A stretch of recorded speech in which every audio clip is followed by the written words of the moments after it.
वंदे मातरम विद्यार्थी मित्रों, केम छो? मजामां? ओके, तो लास्ट विडियो में आपणे संस्पंदन બંધારણનો ખૂબ જ મહત્વની થિયરી હતી તે શીખી હતી મિત્રો। એ કોન્સેપ્ટ પણ ખૂબ જ અગત્યનો છે। આજે જે આપણે કોન્સેપ્ટ શીખવા જઈ રહ્યા છે જે છે શીખવા જઈ રહ્યા છે VSEPR સંયોજકતા કોષ ઇલેક્ટ્રોન યુગ્મ અપાકર્ષણ સિદ્ધાંત।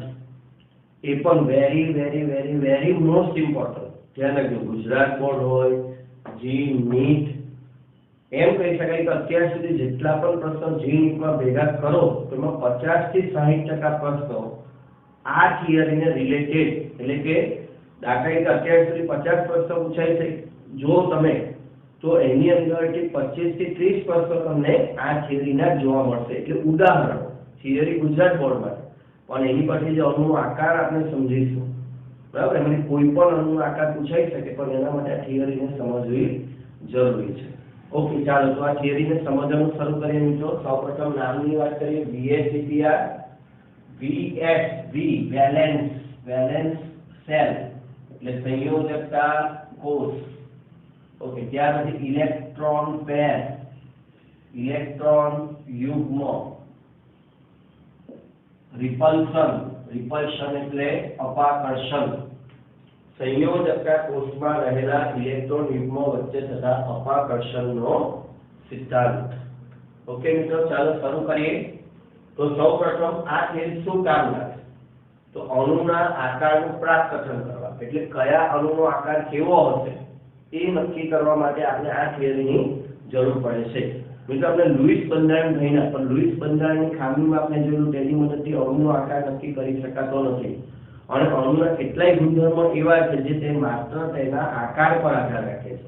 દાખલા તરીકે પાણીના અણુની વાત કરીએ ને, તો આપણે આગળ પણ કહીએ પાણીનો અણુ આપણે સામાન્ય રીતે લખીએ તો આપણને એમ થાય કે HOH, તો આ રેખીય આકાર છે, પણ આવો એનો આકાર હોતો નથી। પાણીના અણુનો આકાર વળેલો છે। ઓકે, તો આવો આકાર કેમ છે એ હવે આપણે સમજીશું। ઓકે, ચાલો આપણે શરૂ કરીએ થિયરીને। तो उपयोग જોઈ લીધો, હવે શોધકની વાત કરીએ। સિઝવિક અને કોવેલ નામના સાયન્ટિસ્ટોએ આ થિયરીની શોધ, આ સિદ્ધાંતની શોધ કરી હતી અને સમય જતા એની અંદર થોડા ઘણા સુધારા વધારા નાયહોલ અને ગિલેસ્પી નામના વૈજ્ઞાનિકોએ દર્શાવ્યા હતા। ઓકે, હવે એની અભિધારણા જે પહેલી અભિધારણા, અણુનો આકાર મધ્યસ્થ પરમાણુની આસપાસની સંયોજકતા કોષમાં રહેલા બંધકારક અને અબંધકારક ઇલેક્ટ્રોન યુગ્મોની संख्या पर आधारित है। अणुनो आकार मध्यस्थ परमाणु नी आसपासनी संयोजकता कोषमां रहेला बंधकारक अने अबंधकारक बंने प्रकारना इलेक्ट्रॉन युग्मोनी संख्या पर एनो आधार है। आ संख्या बदलाय एटले अणुनो आकार बदलाय छे। मध्यस्थ परमाणु कोने कहेवाय? H2O। मध्यस्थ परमाणु शुं होय? O, CH4। मध्यस्थ परमाणु શું છે? C, NH3। मध्यस्थ परमाणु કોણ છે? N। ઓકે, દાખલા કોઈ કે HCl4, તો મધ્યસ્થ પરમાણુ કોણ છે? X। બહુ ઈઝી છે। ઓકે, ચાલો તો મધ્યસ્થ પરમાણુ આપણે જોયો। હવે એના થોડા ઉદાહરણ જોઈએ કે આ બાબત શું કહેવા માંગે છે। તો અહીંયા મેં કેટલા અણુ લીધા છે, એમાં બોન્ડિંગ પેર કેટલી છે, લોન પેર કેટલી છે, ટોટલ પેર કેટલી છે અને એને આધારે એનો કયો આકાર મળે છે એની ચર્ચા કરીએ। તો મિત્રો અહીંયા મિથેન CH4 આપણે જાણીએ છીએ 4 હાઇડ્રોજન એની અંદર બોન્ડિંગ પેરથી હોય છે, એટલે કોઈ લોન પેર એની અંદર હોતી નથી। 4 બોન્ડિંગ પેર, લોન પેર 0, ટોટલ પેર કેટલી છે? TP એટલે ટોટલ પેર, બોન્ડિંગ પેર બંધકારક ઇલેક્ટ્રોન યુગ્મ, લોન પેર અબંધકારક ઇલેક્ટ્રોન યુગ્મ અને કુલ ઇલેક્ટ્રોન યુગ્મ। તો 4 + 0 = 4।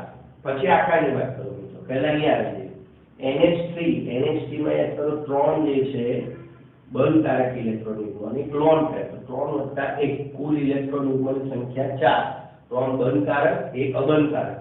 H2O ની વાત કરીએ તો HOH। લુઈસ બિંદુ રચના તો આવડવી જ જોઈએ મિત્રો। આ ચેપ્ટરમાં કંઈ પણ તમારે શીખવું હશે લુઈસ બિંદુ રચના આવડવી છે। તો 2 બંધકારક, 2 અબંધકારક। ઓકે, = 4। अब મિત્રો અહીંયા જો ખાસ 4 4 4 CH4 NH3 H2 આ ત્રણે ત્રણ અણુ એવા છે કે જેમાં ટોટલ પેર 4 છે, કુલ ઇલેક્ટ્રોન યુગ્મની સંખ્યા 4 છે। પણ બંધકારક અને અબંધકારક ઇલેક્ટ્રોન યુગ્મની સંખ્યા દરેકમાં જુદી જુદી છે. તો બંધકારક અને અબંધકારક ઇલેક્ટ્રોન યુગ્મની સંખ્યા બદલાઈ ગઈ એટલે એના આકાર પણ બદલાઈ જાય છે. CH4 નો આકાર ચતુષ્ફલકીય છે, NH3 નો આકાર ત્રિકોણીય પિરામિડ છે, H2O નો આકાર વળેલો છે. એટલે આ થિયરી એવું કહે છે કે શેની પર આધાર રાખે છે? મધ્યસ્થ પરમાણુના આસપાસ બંધકારક અને અબંધકારક ઇલેક્ટ્રોન યુગ્મની સંખ્યા. બીજું એક ઉદાહરણ છે BF3 જે બોરોન 1 2 અને 3 એની અંદર ફ્લોરિન જોડાયેલા છે. ઓકે, તો 3 બંધકારક ઇલેક્ટ્રોન યુગ્મ, એક પણ અબંધકારક ઇલેક્ટ્રોન યુગ્મની પાસે નથી, તો કુલ ઇલેક્ટ્રોન યુગ્મની સંખ્યા થઈ 3. હવે અહીંયા ઇલેક્ટ્રોન યુગ્મની સંખ્યા બદલાય, કુલ ઇલેક્ટ્રોન યુગ્મની સંખ્યા બદલાય તો પણ અણુનો આકાર બદલાય. 4 હોય તો આવા આકાર મળે, 3 હોય તો ત્રિકોણીય આકાર મળે. એટલે આકાર તેની પર આધાર રાખે છે મિત્રો, તેની પર મધ્યસ્થ પરમાણુની આસપાસ રહેલા બંધકારક અને અબંધકારક ઇલેક્ટ્રોન યુગ્મની સંખ્યા પર.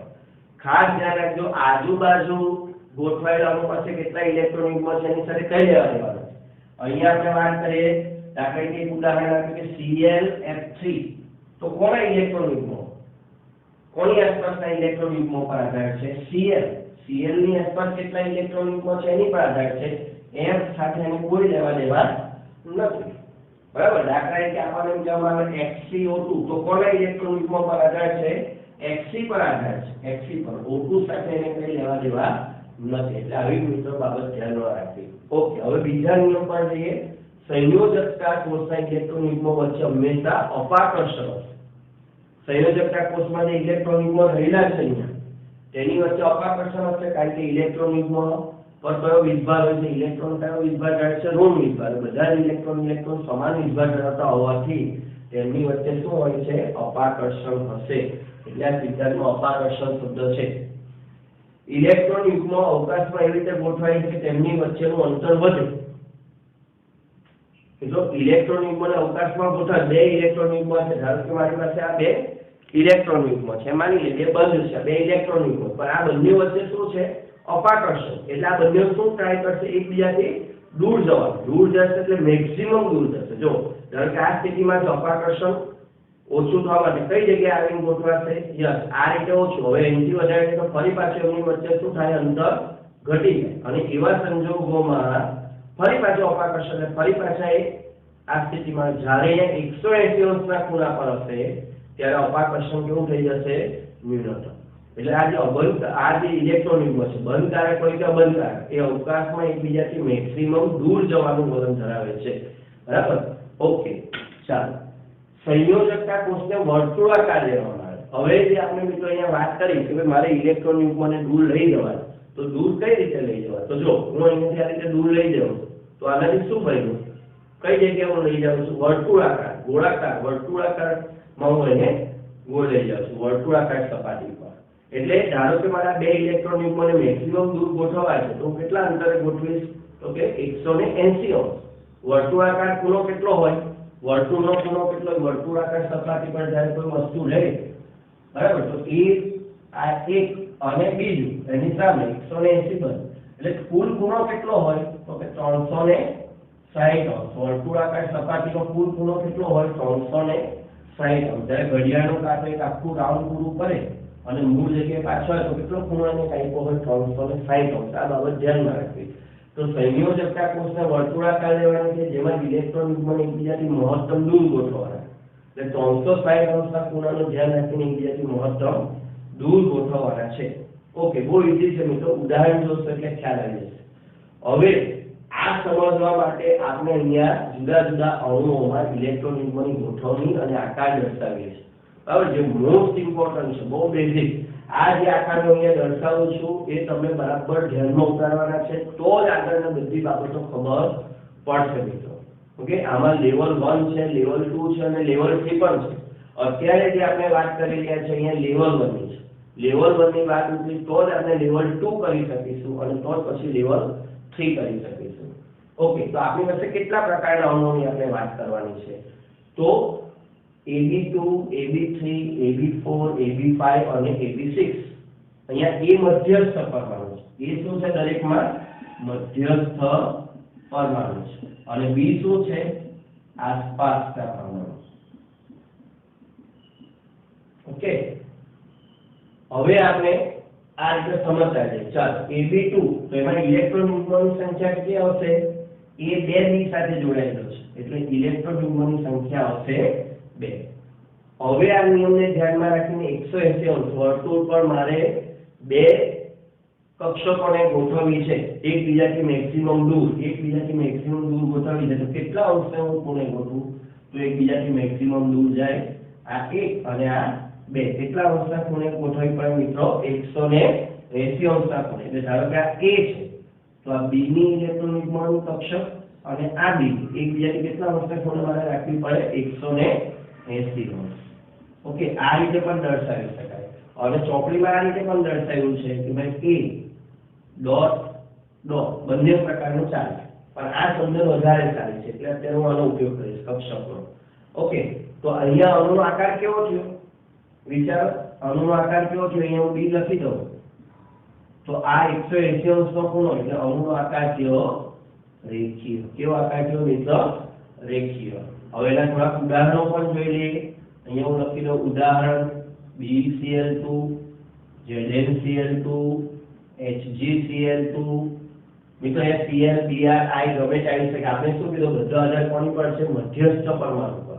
Ab2 પ્રકારનો અણુ હોવો જોઈએ, બરાબર? એટલે અહીંયા Cl હોય, Br હોય, I હોય એવું બદલવાથી અણુના આકારને કોઈ ફેર પડતો નથી. જો આ BeCl2, ZnCl2, HgCl2 બધા કયા પ્રકારના અણુ કહેવાય? Ab2 પ્રકારના અણુ કહેવાય, બરાબર? તો આ બધાના આકાર કેવા છે? રેખીય છે. હવે મિત્રો અહીંયા સમજવાનું છે કે અહીંયા આપણે ત્રણ લીધા એટલે ત્રણને ગોઠવી નાખીએ અને ત્રણના જ આકાર પૂછાય એવું કઈ નથી. આપણે પહેલા પરીક્ષામાં અણુનો પ્રકાર કયો છે એ શોધવાનો હોય. ઓકે, ચાલો હવે ABC પ્રકારના અણુ. ABC એટલે સમજી ગયા તો A ની આસપાસ કેટલા B ગોઠવાયેલા હોય? 3 B ગોઠવાયેલા હોય. એટલે એને આપણે એમ કહીએ કે ઇલેક્ટ્રોન યુગ્મોની સંખ્યા કેટલી છે? 3 છે. ઓકે, તો 3 સંખ્યા છે ABC3. તો 3 ને તમે વર્તુળાકાર સપાટી પર ગોઠવવું છે તો કેટલા અંશના ખૂણે આપણે ગોઠવી શકીએ? વર્તુળાકાર સપાટી પર 3 ગોઠવવું છે તો 1 2 3 મેક્સિમમ એકબીજાથી ડિફરન્સ દૂર ગોઠવવા છે તો ખૂણો કેટલો બનશે મિત્રો? 120 અંશ.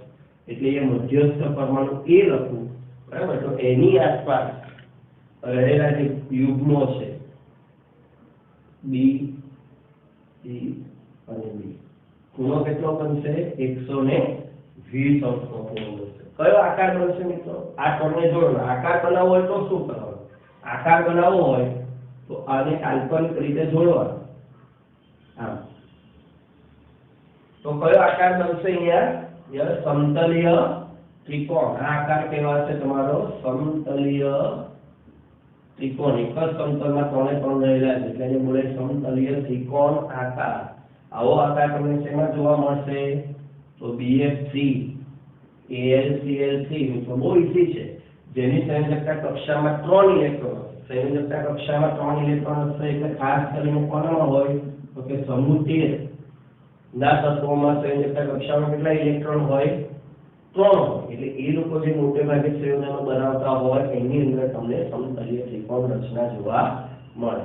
ઓકે, હવે આપણે AB4 માં થયેલા છે. AB4 તો હવે તમે સમજી ગયા છો ઇલેક્ટ્રોન યુગ્મની સંખ્યાની અંદર કેટલી હશે મિત્રો?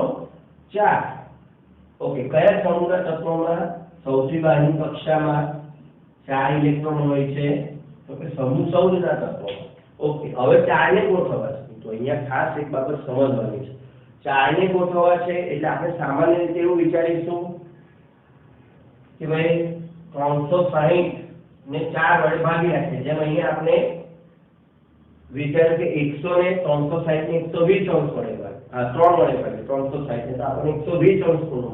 તો પહેલો વિચાર તમને એવો આવશે મિત્રો ખાસ કે 4 વડે ભાગી નાખીએ, બરાબર? 360 ભાગ્યા 4 એટલે કેટલા અંશનો ખૂણો બનવો જોઈએ? 90 અંશ. તો અહીંયા 90 અંશ કાટખૂણે એકબીજા સાથે ગોઠવાયેલા હશે. પણ મિત્રો આ જે સંકલ્પના છે એ ખોટી છે. 90 અંશના ખૂણે નહીં. કેમ? આ દ્વિપરિમાણની રચના છે. કેવી રચના છે? દ્વિપરિમાણ. પણ અવકાશમાં ઇલેક્ટ્રોન યુગ્મની ગોઠવણી ત્રિપરિમાણની હોય. આ વસ્તુ સમજો, ત્રિપરિમાણ. એટલે આપણે એવું વિચારીએ કે એક જ સમતલ આ બોર્ડ પર જો ગોઠવણી કરવાની હોય તો આવી ગોઠવણી છે, પણ આમાંથી કોઈ એક બી ને હું આગળ કે પાછળ લઈ જાઉં, આગળ પાછળ એટલે સમતલની બહાર કાઢું, દાખલા તરીકે આને હું બહાર કાઢું તો હજુ તેઓ એકબીજાથી દૂર જઈ શકે. તો આવું કરી ખાસ ધ્યાન રાખજો. તો ગોઠવણી કેવી હોય છે? ત્રિપરિમાણમાં ગોઠવણી સમચતુષ્ફલક હોય છે. આ A, ઓકે, એની સાથે જે બી ગોઠવાયેલા હોય છે એ બી આ રીતે ગોઠવાયેલા હોય છે. 1 2 3 અને આ જે એક હું દર્શાવું છું મિત્રો, આ એ સમતલની બહાર છે. આ જે છે એ સમતલની બહાર છે, બરાબર? એટલે કે આગળ અથવા પાછળ આ જે છે એ આગળ અથવા પાછળ. ધારો કે આ બોર્ડ પર હું આ 3 બી ને તો કદાચ ગોઠવી શકું, પણ આ એક બી જે છે એ આગળ અથવા પાછળ છે. અને એકદમ વધુ વધારે ડિટેલમાં વાત કરું તો કોઈ પણ બે બી જે છે મિત્રો, એ જો બોર્ડની ઉપર હોય તો આ જે બે બી છે, આ જે છે તે ધારો કે આ પાછળ છે. વધારે ડિટેલમાં જઈએ તો આ જે બી છે તે આગળ છે. એકદમ ડિટેલમાં વાત કરી તો આ રીતે કે આ બે બી સમતલમાં છે તો આ જે બી છે એ પાછળ તરફ છે. જો હું તમને સમજાવું યાર, તો અત્યારે આ જે બે બી છે તે આ રીતે છે. હવે આ બી ની જો હું વાત કરું તો એ આ રીતે પાછળ છે, આ રીતે વાસ્તવિક સ્થિતિ સમજા. અહીંયા સમતલમાં અહીંયા નથી, આ રીતે નથી, બરાબર? એ આ પાછળ છે. એવી જ રીતે આ જે બી છે મિત્રો, આ બી એ અહીંયા આગળ છે. એટલે પહેલો આ એ બી, એની સાથે બીજો એ બી, હવે આ ત્રીજો એ બી પાછળ તરફ અને ચોથો એ બી આગળ તરફ. એટલે આને કહેવાય ત્રિપરિમાણીય છે. ત્રિપરિમાણીય રચનામાં તેઓ એકબીજાથી મેક્સિમમ દૂર જઈ શકે. જો હું તમને અહીંયા પેનથી બતાવવાની ટ્રાય કરું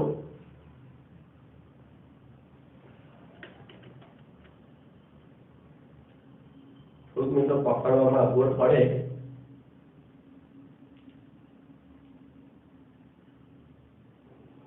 તો આ જે છે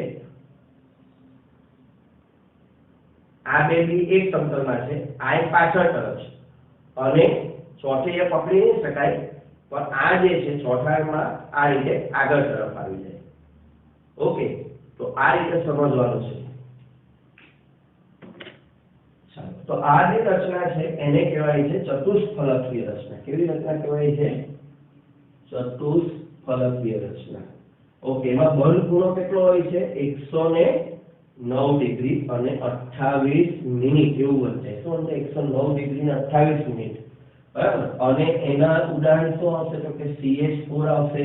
14મો સમૂહ છે તમે SiCl4 આપણે ઉદાહરણ લઈ શકીએ, CCl4 ઉદાહરણ લઈ શકીએ. ઓકે મિત્રો, તો સમૂહ 14 માંથી કોઈ પણ ઉદાહરણ અત્યારે શરૂઆતમાં લઈ શકીએ, પછી વધારે અઘરા ઉદાહરણ મેં તમને કીધું લેવલ 2 ની આપણે વાત પછી કરીશું. ઓકે, એવી જ રીતે AB5 સમજો કે ભાઈ AB5 માં ગોઠવણી કેવી રીતે હોય? તો હવે કુલ ઇલેક્ટ્રોન યુગ્મોની સંખ્યા છે 5. ઓકે, તો 5 ને કેવી રીતે ગોઠવવા? એ તો ખાસ ધ્યાન રાખજો. સૌથી વધારે પ્રશ્ન AB5 માંથી પૂછાય છે. એટલે AB5 ને ખાસ સમજવું જરૂરી છે. AB5 અહીંયા A, હવે એની અંદર મિત્રો 3 જે બી છે,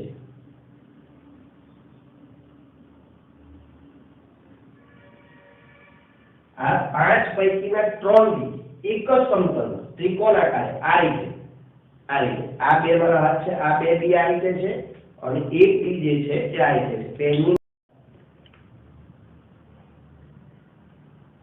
આ રીતે સમજવાનું. ઓકે, આ જે બી છે તે આ રીતે છે, આ બી પાછળ જાય છે અને આ બી આ બાજુ છે. મિત્રો જો કેટલો પસીનો થાય છે, ગરમી અહીંયા બહુ છે. ઓકે, તો આ રીતે આ દેખાય છે, આ રીતે તે રીતે બે છે.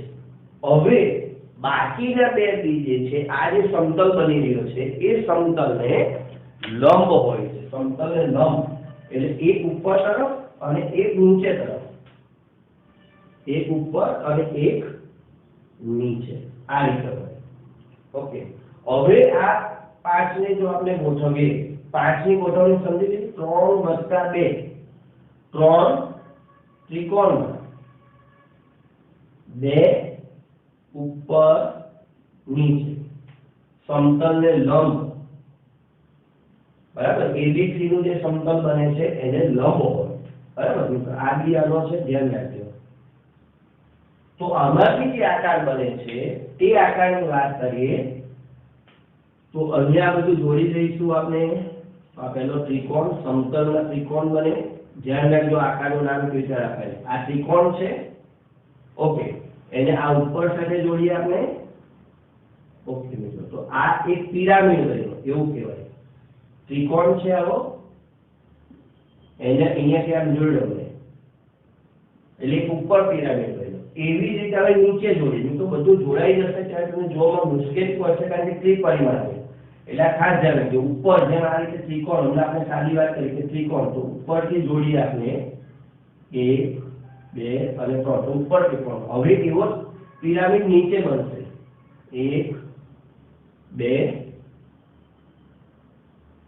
અને 3, આ રીતે ગોઠવણી થશે ત્યારે, બરાબર. હવે તમને જોવામાં બહુ મુશ્કેલી પડશે કારણ કે લાઈનો એકબીજામાં ગૂંચવાઈ જશે. તો આવો જે આકાર છે, એક ઉપર વચ્ચે ત્રિકોણ છે, એક ઉપર પિરામિડ બને છે અને એક નીચે પિરામિડ બને છે, એને કહેવાય છે ત્રિકોણીય દ્વિપિરામિડ રચના. મિત્રો ખાસ ધ્યાન રાખજો, ત્રિકોણીય દ્વિપિરામિડ, પિરામિડ રચના. ત્રિકોણીય પિરામિડ અલગ છે.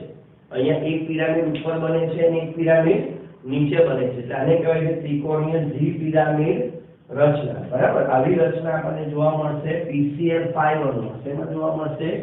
PCl5 અણુમાં. ઓકે મિત્રો, આના માટે ખૂબ જ સરસ વિડીયો આની પછી મૂકું છું, એ જોશો એટલે વાસ્તવિક 3D આકારમાં તમને આ બધા દેખાશે. એટલે તમને ખાસ ખ્યાલ આવી જશે કે આ રિયાલિટીમાં, એટલે કે એક્ચ્યુઅલી કેવી રીતે રચના બતાવતા હોય છે. ઓકે, હવે લાસ્ટ દાખલો રહ્યો AB6. હવે તમે સમજી ગયા છો AB6 એટલે એની અંદર મધ્યસ્થ પરમાણુની સંખ્યા કેટલી છે? 6. હવે એને ગોઠવવાના કેવી રીતે એ આપણે જોઈ લઈએ. તો મધ્યસ્થ પરમાણુ આ A, એની સાથે 4B, આ જે 4B છે 6 માંથી એ ચોરસ બનાવશે. જે 4B છે શું બનાવશે? ચોરસ. ઓકે, એને જોડી દઈએ. ચાલો,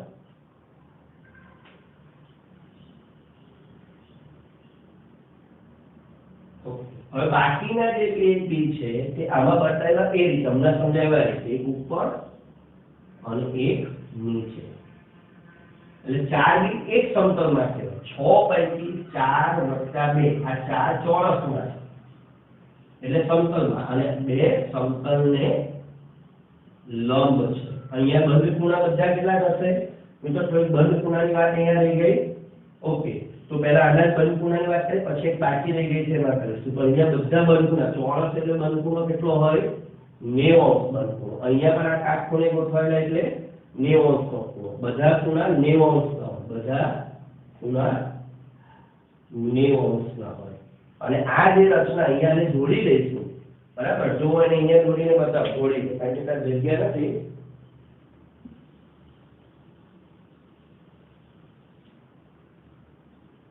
ઓકે મિત્રો, અને સરળતા પરીક્ષામાં તમારે જોડવાની નથી. પરીક્ષામાં તમારે માત્ર ઓળખવાની છે, એટલે દોરવામાં તમને બહુ મુશ્કેલ થશે નહીં. જો આ ચોરસ, એમાં A, આ 4B, ઓકે, પછી એની સાથે એક B ઉપર અને એક B નીચે.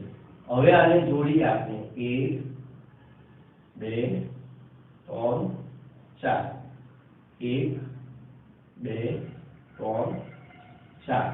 તો મિત્રો એક રીતે એવું લાગશે કે જે માનું નામ આપ્યું એમાં અહીંયા નામ પડશે ચોરસ દ્વિપિરામિડ. એવું નામ બને, આપણી જાતે બનાવે એવું બને, ચોરસ દ્વિપિરામિડ, એક ઉપર અને એક નીચે. પણ અહીંયા એવું નામ પસંદ કરવામાં આવ્યું નથી. અહીંયા નામ આપવામાં આવે છે અષ્ટફલકીય. ખાસ ધ્યાન રાખજો, કયું નામ આપવામાં આવે છે? અષ્ટફલકીય. કેમ અષ્ટફલકીય? ઓકે, ફલક એટલે બાજુ, ફલક એટલે બાજુ. અહીંયા 4 ફલક બનતા હતા એટલે આને ચતુષ્ફલકીય આ રીતે બનતા હતા. એને ચતુષ્ફલકીય રચના કહેવામાં આવે છે. અહીંયાથી 4 ઉપર તરફ અને 4 નીચે તરફ, 4 ઉપર તરફ અને 4 નીચે તરફ કુલ 8 ફલક બને છે. એટલે આને કહેવામાં આવે છે અષ્ટફલકીય રચના મિત્રો આવી રચના તમને જોવા મળશે SF6 માં। આ રચના તમને જોવા મળશે SF6 માં। ઓકે મિત્રો, તો તમને લાગે તો 2-3 વાર રિવર્સ કરીને જોજો એટલે બરાબર સમજાઈ જશે અને આ આકારોને સમજવા ખૂબ જ જરૂરી છે, બરાબર। AB2 માં રેખીય રચના, AB3 માં સમતલીય ત્રિકોણ, AB4 માં ચતુષ્ફલકીય, AB5 માં ત્રિકોણીય દ્વિપિરામિડ અને AB6 માં અષ્ટફલકીય। આ મોડે થઈ જવું જોઈએ મિત્રો। કદાચ એકવાર તમને આકાર દોરતા નહીં આવડે તો પણ કોઈ વાંધો નહીં, તમારે આકાર દોરવાના આવશે નહીં, ખાલી આકારને ઓળખવાના છે। એટલે ફરીથી AB2 રેખીય, સિમ્પલ છે, ભૂલવાનું કઈ નથી। 180 અંશનો ખૂણો રેખીય। AB3 3 વડે ભાગી નાખો એટલે ત્રિકોણીય। AB4 ખાસ ધ્યાન રાખજો, ચોરસ નહીં મિત્રો, ચોરસ નહીં, કારણ કે ત્રિપરિમાણ છે, ચતુષ્ફલકીય, બરાબર। AB5 આવે તો ત્રિકોણીય દ્વિપિરામિડ, ત્રિકોણ એક ઉપર એક નીચે, બે પિરામિડ બને, ત્રિકોણીય દ્વિપિરામિડ। અને AB6 આવે તો 4 ઉપર ફલક અને 4 ની ચોરસ વચ્ચે બનાવો, 4 ઉપર ફલક 4 નીચે ફલક, એને કહેવાય અષ્ટફલકીય। અહીંયા ચોરસ દ્વિપિરામિડ શબ્દ વાપરશો તો એ જવાબને ખોટો જ આપવામાં આવશે, એટલે આપણે એવી દલીલ નથી કારણ કે સર ચોરસ દ્વિપિરામિડ લખ્યા ન ચાલે, હવે જે બુક પર પસંદ કરાયું છે એ જ આપણે લખવાનું છે અષ્ટફલક। અહીંયા બધા ખૂણા 90 અંશ કરે। હવે અહીંયા એક મિત્રો ખૂણાની વાત થઈ ગઈ તો આ જે ત્રિકોણીય દ્વિપિરામિડ રચના છે એને સમજાવવા માટે, અહીંયા ખૂણા સમજાવવા માટેની વાત કરું તો આ જે બે રેડ આ 3B છે, 1, 2 અને 3B, એની વચ્ચેનો ખૂણો કેટલો હશે? 120 અંશ। તો ફરીથી અહીંયા સમજાવ, A એની સાથે 3B છે તો આ બધા વચ્ચેનો ખૂણો કેટલો હશે? 120 અંશ। પણ જે ઉપર અને નીચે B છે એનો બાકીના સાથેનો ખૂણો કેટલો હશે? આ ખૂણાની વાત કરીએ, આ ખૂણાની વાત કરીએ તો એ ખૂણો કેટલો હશે? 90 અંશ। કારણ કે લંબ છે, આપણે વાત કરી કે 3 ત્રિકોણમાં છે, જે 3 ત્રિકોણમાં છે એના ખૂણા 120 અંશ અને જે ઉપર નીચે રહેલા છે બાકીના સાથે કેટલા ખૂણા બનાવે છે? 90 અંશ। આ બે બી વચ્ચે 180 અંશનો ખૂણો જોવાનો નથી કારણ કે બહુ દૂર છે, જે નજીકના હોય તે જ જોવાનું। એટલે આ AB5 રચના એવી છે જેમાં બે પ્રકારના ખૂણા જોવા મળે છે, એક 90 અંશનો ખૂણો અને 120 અંશનો ખૂણો। તો એમાંથી MCQ પણ હોય છે, કઈ રચના બે જુદા જુદા પ્રકારના ખૂણા દર્શાવે છે? તો ત્રિકોણીય દ્વિપિરામિડ રચના એ બે જુદા જુદા ખૂણા દર્શાવે છે। ઓકે મિત્રો, ચાલો સ્ક્રીનશોટ પાડી લો। તો મિત્રો હવે આ થિયરીના બે નાના મુદ્દા બાકી રહી છે જેને આપણે લઈ લઈએ। ઓકે ચાલો, મુદ્દા નંબર 5, બહુબંધને એકલ ઇલેક્ટ્રોન યુગ્મની જેમ ગણવામાં આવે છે। બહુબંધ એટલે બે બંધ 3 બંધ આપેલા હોય ત્યારે એને એક જ બંધની જેમ ગણવાના। જેમ કે A ડબલ બોન્ડ B છે તો બોન્ડિંગ પેર કેટલી હશે? તો કે બોન્ડિંગ પેર એક જ છે। એવી રીતે A ટ્રિપલ બોન્ડ B છે તો બોન્ડિંગ પેર કેટલી? તો કે એક જ। દાખલા તરીકે આપણે એમ કહીએ કે ભાઈ C અને C વચ્ચે ડબલ બોન્ડ છે, ધારો કે CH2 નો અણુ આપણે લઈએ, ઓકે, તો અહીંયા બે બંધ ન ગણતા આ કેટલો બંધ ગણાય? એક જ બોન્ડિંગ પેર આ ગણાય। ઓકે, આ ધ્યાન રાખજો, આ સિદ્ધાંતમાં એને એક જ બોન્ડિંગ પેર ગણવાની। એટલે કુલ બોન્ડિંગ પેર ગણવી હોય, કુલ બોન્ડિંગ પેર તો 1, 2, 3, 4 અને 5 આવી રીતે ગણાય મિત્રો। આ જે બે છે એને કેટલી ગણવાની? એક જ। ઓકે ચાલો બીજી વાત કરીએ। VSEPR નમૂનો બધા સંસ્પંદન બંધારણોને એક સરખી રીતે લાગુ પડે છે। ગઈકાલે આપણે લાસ્ટ સેશનમાં આપણે સંસ્પંદન બંધારણોની વાત કરી, જેમ કે ઓઝોનના બે સંસ્પંદન બંધારણ છે, CO3-2 ના બે સંસ્પંદન બંધારણ છે। તો આ સિદ્ધાંત બે પૈકી કોને લાગુ પડી શકે? તો કે બંનેને એક સમાન રીતે લાગુ પડે છે। એટલે કોઈના 4 સંસ્પંદન બંધારણ છે તો આપણે 4 અણુનો આકાર શોધવાની જરૂર નથી, કોઈ પણ એક પરથી જે અણુનો આકાર શોધીએ એ બાકી બધાને એક સરખી રીતે લાગુ પડે છે। ઓકે મિત્રો, તો અહીંયા આ જે થિયરી છે એનો મેઇન પાર્ટ પૂરો થાય। હજુ એમાં થોડુંક સમજવાનું છે, પણ પ્રશ્ન પરીક્ષામાં કેવી રીતે પૂછાય એ સમજી લઈએ પહેલા। તો 2-3 રીતે પ્રશ્ન પૂછાય છે। એક છે VSEPR સિદ્ધાંતના મુખ્ય મુદ્દાઓ લખો, અભિધારણાઓ લખો। તો મિત્રો અહીંયા સુધી જે આપણે જોયું એ શું હતું? અભિધારણાઓ હતી। શું હતી? અભિધારણાઓ હતી। ઓકે, હવે મિત્રો જ્યારે એક્ઝામમાં તમે લખશો ત્યારે અહીંયા મેં જે આ ઉદાહરણ આપેલા છે, ઉદાહરણ, એ ઉદાહરણ માંથી તમારે કોઈ એક જ ઉદાહરણ આપો અથવા ન આપો તો પણ ચાલે. મુખ્ય મુદ્દાઓ લખો. જ્યારે આવું પૂછાય 3 માર્કમાં ત્યારે તમારે આ જે 5 મુદ્દા છે 1 2 3 4 5 તો તમારે આ જે મેં બધા ઉદાહરણ આપ્યા છે તે લખવાની જરૂર નથી. ચોપડીમાં કોષ્ટકમાં આપેલું છે તો આટલું બધું તમારે થિયરીમાં લખવાની જરૂર નથી. તમારે ખાલી મુખ્ય મુદ્દાઓ જ લખવાના છે. આ ખાસ ધ્યાન રાખજો. એટલે આ તો સમજણ માટે, આ મુદ્દાની સમજણ માટે આપણે આ બધું સમજાવવું પડે છે. આ મુદ્દાની સમજણ માટે આપણે બધા ઉદાહરણ આપવા પડે છે. એક્ઝામમાં જ્યારે મુખ્ય મુદ્દાઓ લખો ત્યારે કોઈ ઉદાહરણ આપવાના હોતા નથી. માત્ર 5 તમારે મુદ્દા લખવાના હોય. હવે ધારો કે 5 માર્કના પ્રશ્નમાં આવે, આ 3 માર્કના પ્રશ્નમાં મોટે ભાગે મુખ્ય મુદ્દાઓ લખો એવું આવે છે, અભિધારણાઓ સમજાવો એવું આવે છે. હવે થોડુંક એની વિસ્તૃત સમજૂતી હજુ પૂછાય. VSCPR પર વિસ્તૃત નોંધ લખો 5 માર્કમાં, તો હજુ આપણે થોડાક આગળ વધીએ. ઓકે, પહેલા આટલો સ્ક્રીનશોટ પાડી લો 5 અને 6 નો અને આટલું કમ્પ્લીટ કરો. પછી આપણે એના વધારાના મુદ્દા જોઈએ.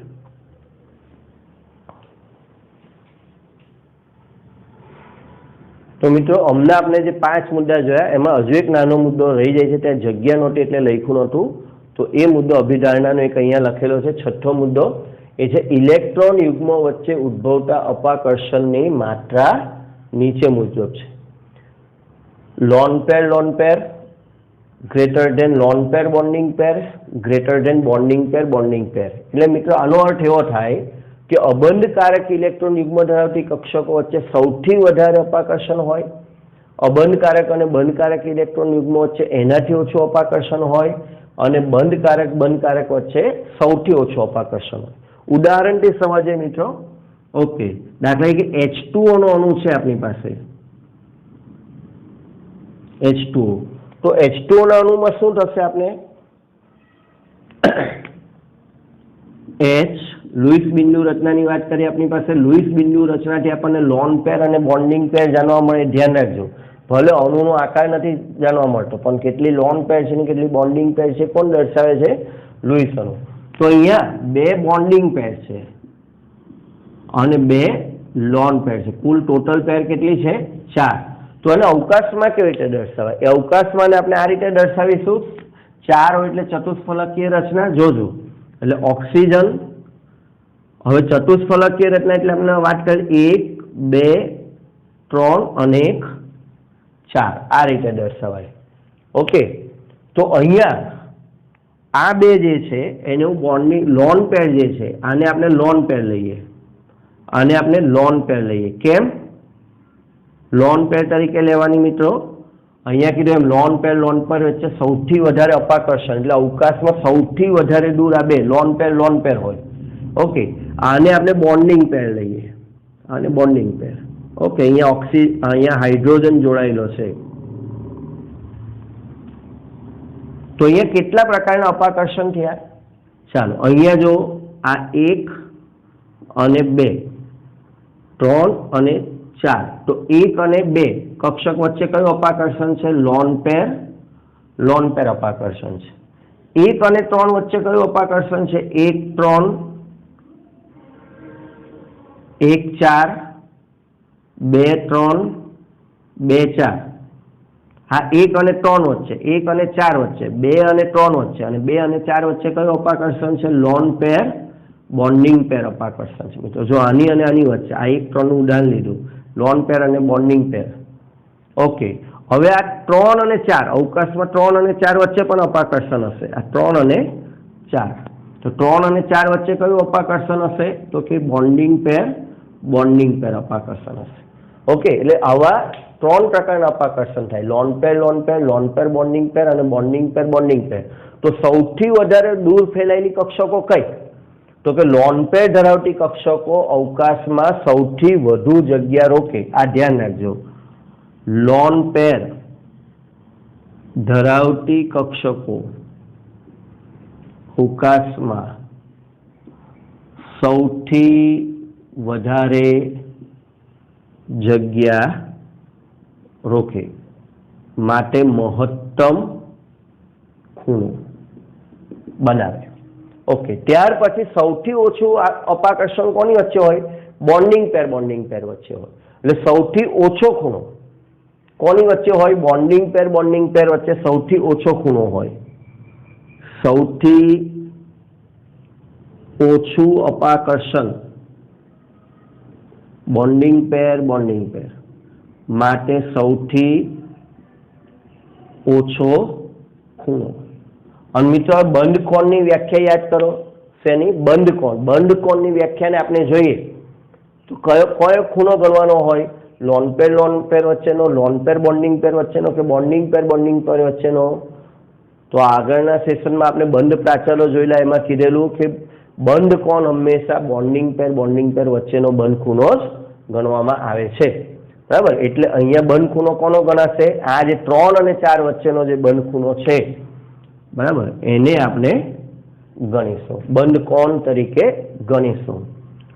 ઓકે, જે સૌથી ઓછો હશે. ઓકે મિત્રો, તો અહીંયા આપણે આ મુદ્દાની સ્પષ્ટતા કરી. લખી લો.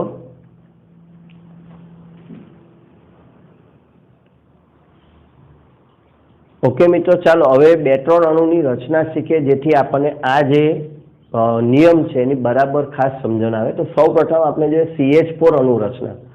ઓકે, તો કેવી રીતે અણુ રચનાને આપણે પરીક્ષા પ્રશ્ન પૂછાય તો લખવાની હોય તે આપણે જોઈએ કે ભાઈ VSEPS સિદ્ધાંતને આધારે CH4 અણુ રચના સમજાવો. તો કાર્બનની અહીંયા મધ્યસ્થ પરમાણુ કોણ છે? કાર્બન. એટલે આપણે કાર્બન વિશે કાર્બનની ઇલેક્ટ્રોન રચના સમજાવવાની હોય.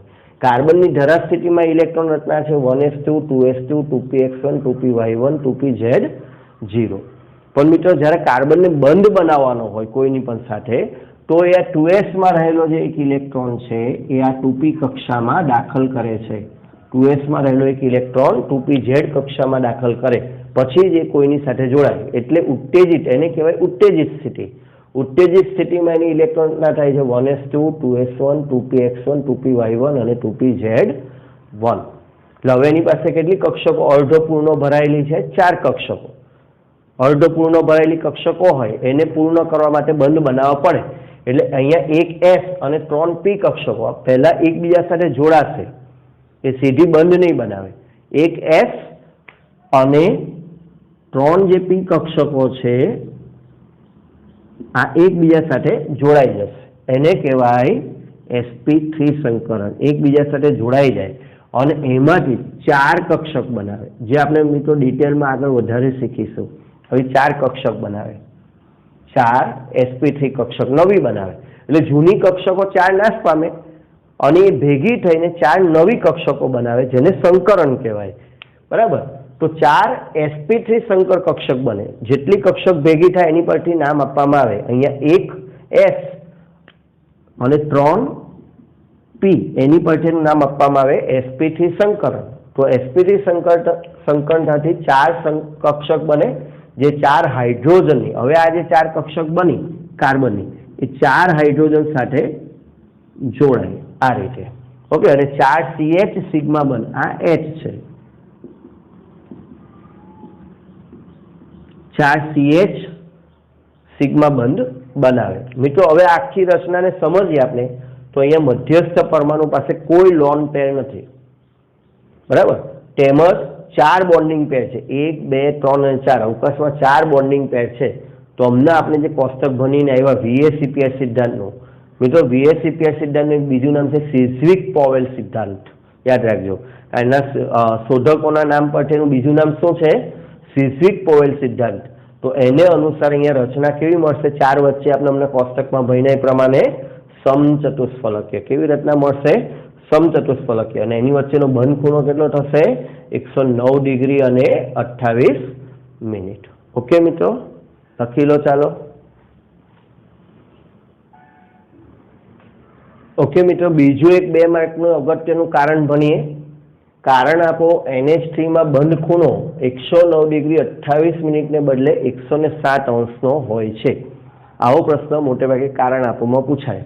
અથવા સામાન્ય પ્રશ્ન પૂછવો હોય તો NH3 અણુ રચના ચર્ચો, જેમાં તેનો આકાર અને બંધ ખૂણો સમજાવો. ચાલો શરૂઆત કરીએ આગળની જેમ. નાઇટ્રોજનની સામાન્ય ઇલેક્ટ્રોન છે 1s2 2s2 2px1 2py1 2pz1. હવે અહીંયા એ આ જ ઇલેક્ટ્રોન રચના ઉત્તેજિત સ્થિતિમાં પણ દર્શાવે છે. તો એક 2s અને 3 2p કક્ષકો વચ્ચે કયું સંકરણ થાય છે? sp3. પણ મિત્રો અહીંયા sp3 કક્ષકમાં સંકરણ થાય છે, જેમાંથી એક કક્ષકમાં શું રહેલી છે? લોન પેર રહેલી છે. જ્યારે આ બાકીની 3 કક્ષકો શું ધરાવે છે? બોન્ડિંગ પેર ધરાવે છે. એટલે એકમાં લોન પેર 4 કક્ષકો બને છે, 4 sp3 સંકર કક્ષક બને છે, જેમાં એક લોન પેર છે. જો અહીંયા બતાવ્યું છે 4 કક્ષક છે, 1 2 3 અને 4, જેમાં એક પાસે લોન પેર છે અને બાકીની 3માં શું છે? બોન્ડિંગ પેર છે. ઓકે, એ 3 હાઇડ્રોજનની 1s કક્ષકો સાથે જોડાય, 3 હાઇડ્રોજનની 1s કક્ષકો સાથે જોડાય અને 3 NH બને. એટલે આ રીતે આપણે અનુરચના બતાવી શકીએ. આપણી પાસે 4 કક્ષક છે, 4 કક્ષક, એટલે એની ગોઠવણી કેવી થાય? ચતુષ્ફલકીય. બરાબર, ચતુષ્ફલકીય ગોઠવણી થાય. પણ મિત્રો ખાસ જે હવે હું સમજાવું છું એ ખાસ અગત્યનું છે. બરાબર, આ ગોઠવણી છે ઇલેક્ટ્રોન યુગ્મ ગોઠવણી ચતુષ્ફલકીય છે. બરાબર, હવે પહેલા હું બંધખૂણો સમજાવી દઉં, પછી આકારની વાત કરીશ. હવે અહીંયા જો 2 પ્રકારના અપાકર્ષણ છે. એક અહીંયા જે અપાકર્ષણ છે, કયું અપાકર્ષણ છે? લોન પેર બોન્ડિંગ પેર. અને અહીંયા જે અપાકર્ષણ છે એ કયું અપાકર્ષણ છે? બોન્ડિંગ પેર બોન્ડિંગ પેર. એટલે એ 2 પ્રકારના અપાકર્ષણ છે. લોન પેર બોન્ડિંગ પેર વચ્ચેના અપાકર્ષણ જે અહીંયા 4 જગ્યાએ લાગે છે, 3 જગ્યાએ, અહીંયા ને અહીંયા, અહીંયા ને અહીંયા અને અહીંયા ને અહીંયા. એવી જ રીતે આ જે બોન્ડિંગ પેર વાળી કક્ષકો છે એની વચ્ચે બોન્ડિંગ પેર અપાકર્ષણ છે. હવે આપણે નિયમ પ્રમાણે શીખીને એવા લોન પેર બોન્ડિંગ પેર અપાકર્ષણ જે છે, મિત્રો એ થોડુંક અપાકર્ષણ શબ્દ લખો. અપાકર્ષણ ગ્રેટર ધેન બોન્ડિંગ પેર અપાકર્ષણ. ઓકે, આવું લખવું, અપાકર્ષણ શબ્દ લખો. તો એનાથી શું થશે કે આ જે છે, આ જે કક્ષક છે, નીચે રહેલી 3 કક્ષકોને એકદમ જોરથી ધક્કો મારે. આ બધા પર ધક્કો મારે છે, બધા પર. ખાસ ધ્યાન રાખજો. આ જે લોન પેર છે, અહીંયા અપાકર્ષણ આ લોન પેરનું આ 3 બોન્ડિંગ પેર વચ્ચે વધારે છે અને આ 3 વચ્ચે અપાકર્ષણ એની સાપેક્ષમાં ઓછું છે.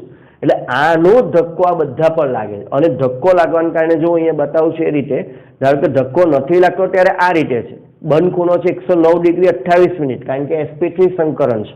પણ હવે જ્યાં ઉપરથી ધક્કો લાગે, એ ધક્કો લાગે એના કારણે આ જે બંધ ખૂણો છે એ બંધ ખૂણો આવી રીતે સંકોચાઈ જાય. મિત્રો જો અત્યારે ધક્કો નથી લાગતો ત્યારે અત્યારે મારા 2 હાથની સ્થિતિ છે જોઈને આપણે એમ માની કે બંધ ખૂણો 109 ડિગ્રી 28 મિનિટ, પણ લોન પેરનો ધક્કો લાગવાથી આ બંધ ખૂણો સંકોચાઈ જાય અને એ ઘટીને થઈ જાય 107 અંશનો. બરાબર, આપણે બંધ ખૂણો થિયરી આગળ બંધ પ્રાચલ સમજાવેલું, એની આપણે સમજાવેલું કે લોન પેર જેટલી વધારે એટલું જે બંધ ખૂણો છે કેવો થઈ જાય? નાનો થઈ જાય. તો લોન પેરની હાજરીને કારણે બંધ ખૂણો નાનો થાય છે. મિત્રો હવે આકારની વાત કરીએ. આકાર ખાસ મોસ્ટ ઇમ્પોર્ટન્ટ. આકાર કેવી રીતે જોવાય? તમને એ કારણમાં આકાર નથી પૂછ્યું, એટલે કારણ લખો તો આકારની ચર્ચા કરવાની નથી. પણ હવે આકાર કેવી રીતે જોવાય? આકાર જોવા માટે લોન પેરને જોવી નહીં. આ ધ્યાન રાખજો, આ નિયમ. આકાર કેવી રીતે સમજાય? લોન પેરને જોવી નહીં, બરાબર, માત્ર બોન્ડિંગ પેર જોવી, માત્ર બોન્ડિંગ પેરને જુઓ.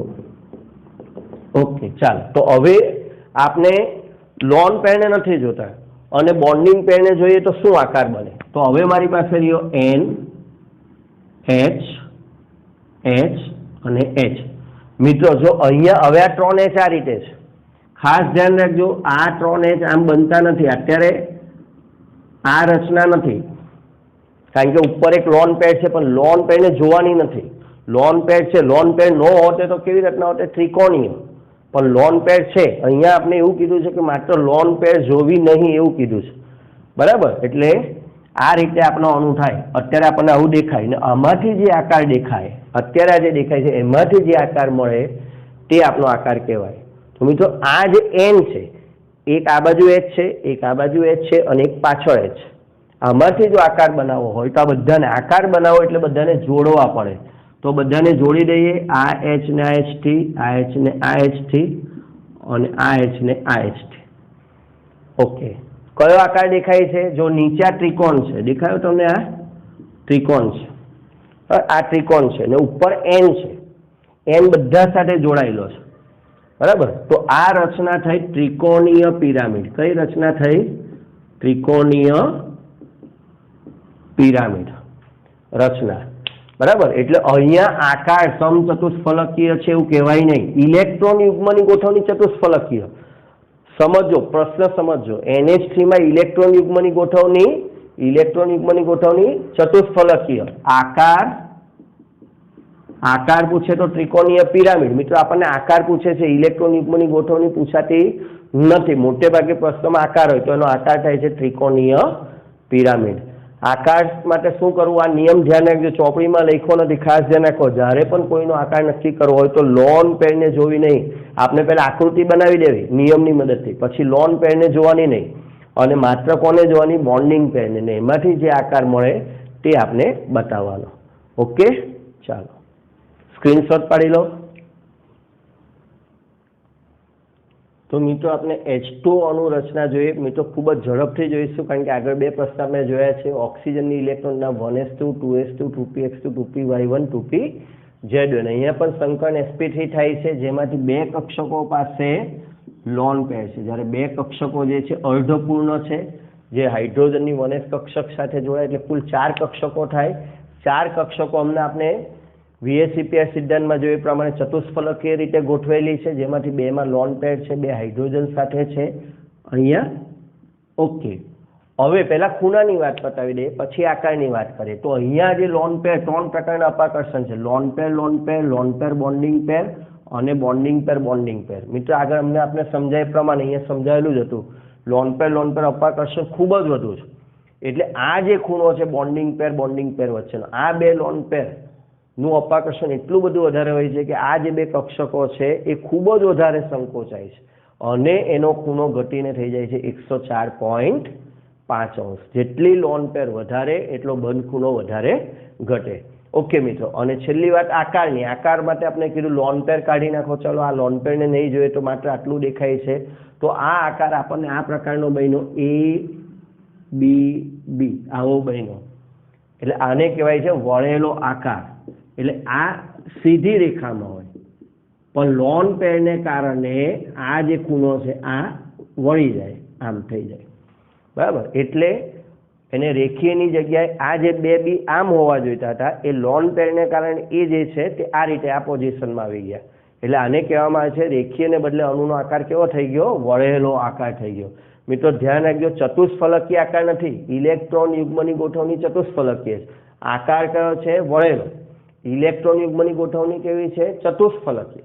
પણ આકાર કેવો છે?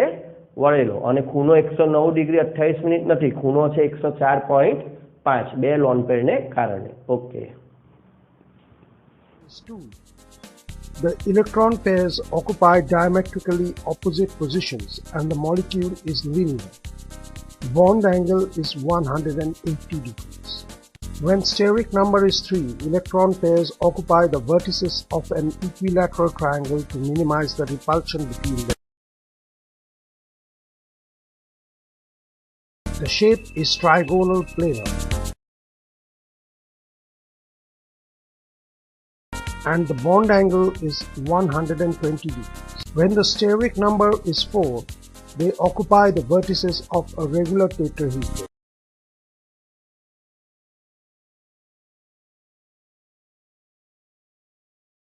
The molecule is tetrahedral in shape and the bond angle is 109.5 degrees. When the steric number is 5, the shape becomes trigonal bipyramid.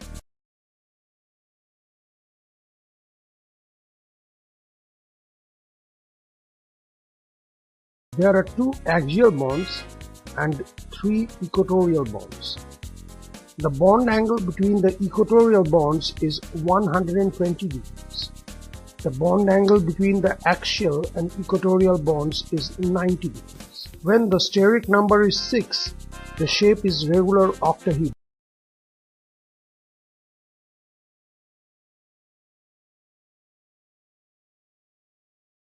The bond angle here is 90 degrees.